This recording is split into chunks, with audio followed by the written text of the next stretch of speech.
राजस्थान में चुनावों की तारीखें सामने आने के बाद से चुनावी बयानबाजी भी शुरू हो गई है। दरअसल राजस्थान के वरिष्ठ नेता और मुख्यमंत्री अशोक गहलोत ने वसुंधरा राजे सिंधिया को लेकर एक बयान दिया है। उन्होंने दरअसल बीजेपी पर तंज कसा है। क्या रही पूरी कहानी, चलिए जानते हैं। राजस्थान में विधानसभा चुनाव की घोषणा के बाद राजनीतिक दलों में जुबानी जंग तेज हो गई है। सूबे के मुख्यमंत्री और वरिष्ठ कांग्रेस नेता अशोक गहलोत ने बीजेपी में कथित तौर पर पूर्व मुख्यमंत्री वसुंधरा राजे सिंधिया को दरकिनार किए जाने को लेकर तंज कसा है। उन्होंने कहा कि 2018 में कांग्रेस की सरकार बनने के बाद 2020 में उसे गिराने की कोशिश की गई थी, जिसका विरोध वसुंधरा राजे ने किया था। इसी वजह से बीजेपी उन्हें दरकिनार कर रही है। गुरुवार को गहलोत दिल्ली के कांग्रेस मुख्यालय में मीडिया से मुखातिब हो रहे थे। गहलोत ने तंज कसा, वसुंधरा राजे को लेकर बीजेपी का रुख उनका आंतरिक मामला है, लेकिन मैं कहना चाहूंगा कि प्लीज वसुंधरा को मेरी वजह से सजा ना दे। इसके पीछे के घटनाक्रम का जिक्र करते हुए उन्होंने कहा कि जुलाई 2020 में तत्कालीन उप मुख्यमंत्री सचिन पायलट के नेतृत्व में 22 विधायकों ने विद्रोह करना शुरू कर दिया था।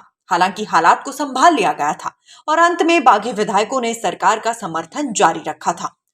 गहलोत ने इशारे इशारे में कहा कि इस विद्रोह और सरकार को गिराने की साजिश किसी और ने नहीं बल्कि बीजेपी ने रची थी।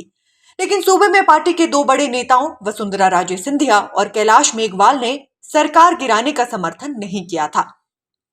बीजेपी पर तंज कसते हुए अशोक गहलोत ने कहा कि संभवतः इस वजह से वसुंधरा राजे को दरकिनार किया जा रहा है। गहलोत ने अपने और सचिन पायलट गुट के समर्थकों के बीच गुटबाजी के दावों को भी खारिज कर दिया और कहा कि पार्टी राजस्थान में एकजुट है और उम्मीदवारों के चयन को लेकर कोई टकराव नहीं।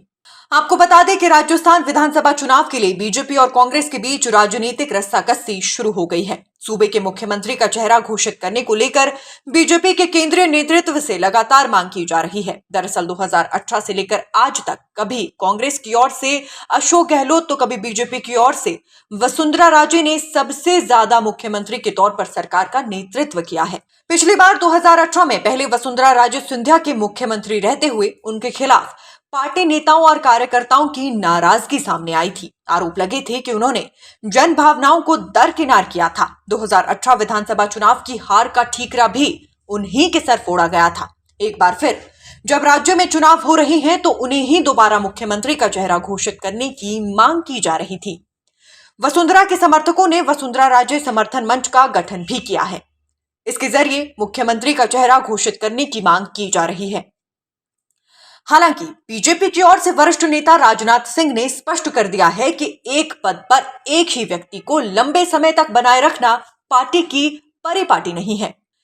जिन्हें जो जिम्मेदारी मिलती है उसे बखूबी निभाते हैं। उन्होंने उम्मीद जताई है कि वसुंधरा को भी पार्टी की ओर से जो जिम्मेदारी दी जाएगी वो उसका पालन करेंगी।